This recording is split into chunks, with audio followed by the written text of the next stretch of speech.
Today's commencement speaker, Dr. Don King, says he was pleased when he was hired in 1993 by Chadron State College because of his strong reputation for successfully training teachers and school administrators. Don is known for his enthusiastic approach to both his life and his work, and is an influential professor in CSC's education department. In addition to teaching, he has been coordinator of several district FFA leadership conferences on campus. He's also accompanied students on 3 study abroad programs to England, Scotland, and France, sponsored a group during spring break that helped clean up in New Orleans and Mississippi after Hurricane Katrina, and spent 3 weeks with student-based groups in South Africa and Swaziland. While King has been chair of the education department, it has received full reaccreditation several times from both state and national agencies that have reviewed the program. Now the department's longest-running tenured member, he emphasizes he is fortunate to be surrounded by such capable faculty and staff, both present and past. Please welcome Dr. Don King.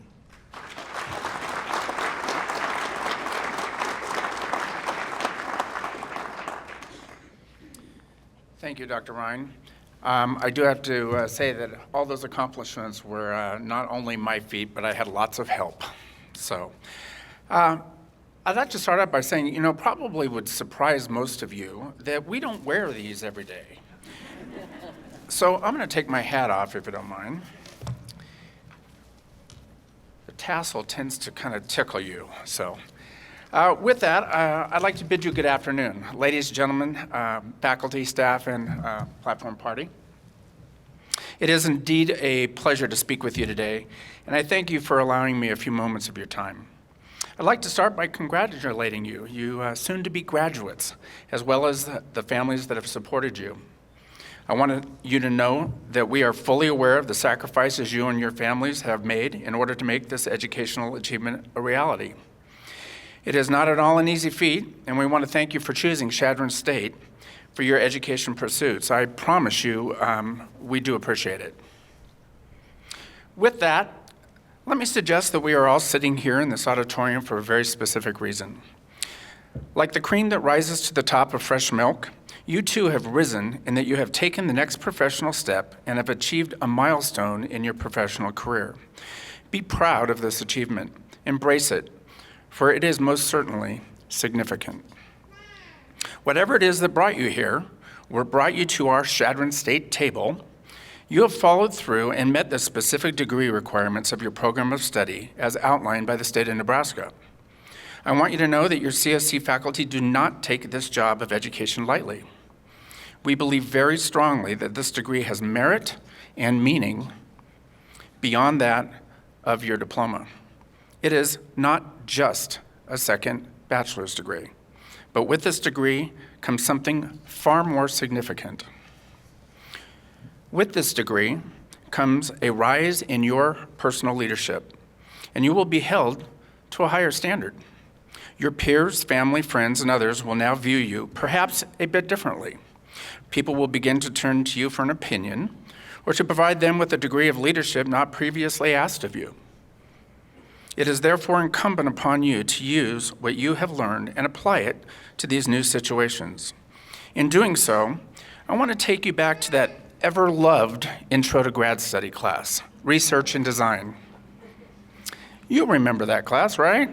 The one you toiled over, the one you pulled your hair out, the one you swore about, the one that caused you to think, why did I ever choose to come back to school? That class.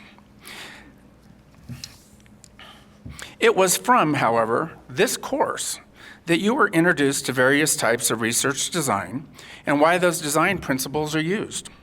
You were asked to evaluate data, to draw meaningful conclusions about that data and what it was telling you, and equally as important, what it was not telling you. You were taught these skills to enable you to make intellectually and sound academically appropriate decisions based on factual information and evidence. For example, when you see a graphic pie chart on the cover of one of the supermarket tabloid newspapers claiming that 80% of the American population feels that education systems in the United States are failing, you were taught these skills to enable you to make intellectually sound and academically appropriate decisions based on factual information. You now have the knowledge and skills to ask appropriate questions about this particular pie chart data. First off, you might ask, is this publication credible, unbiased source of education information? I don't know, maybe it is. You might ask further, what portion of the American public were polled in that survey? Was it limited to people in Des Moines, Iowa? Or was it comprised of people from the entire southern United States? Does the population sample consist of only people 65 and over? Or maybe, perhaps people with children in school? You might ask, how many people were surveyed in the study? Was it 100 people at Frontier Days as they were exiting a concert? Or was it a sample of thousands of people from all walks of life from across the United States?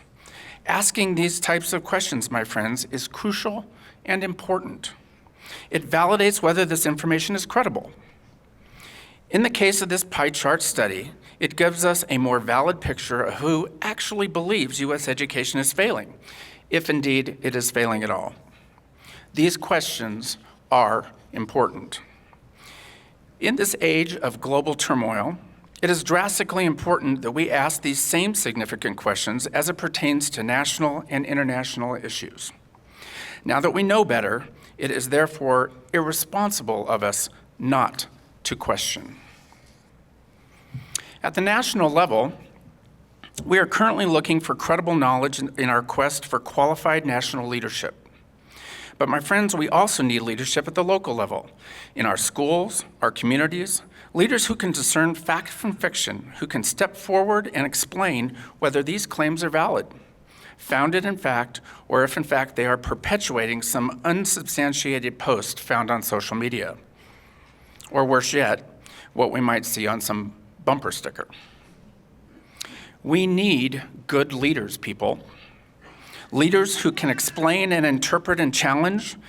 And those leaders, my friends, those leaders are you. With your degree and your academic skills comes this potential burden of responsible leadership. This might even prove painful for some of you, as it did me, for I too had to revisit and reflect upon some of my beliefs and positions. In many cases, I had to ask myself those same difficult, hard questions about how and why I held a certain particular belief. My education and counseling colleagues understand this concept as cognitive dissonance, the struggle of letting go of a long-held stereotypic belief that is no longer factually or realistically supported. The path that you take in embracing this new leadership will be different for all of you. Some may do it quietly on a one-to-one basis behind the scenes within your workplace. Others may do it within their school committee discussions, while some of you may choose to take a more active role within your community, perhaps a public one.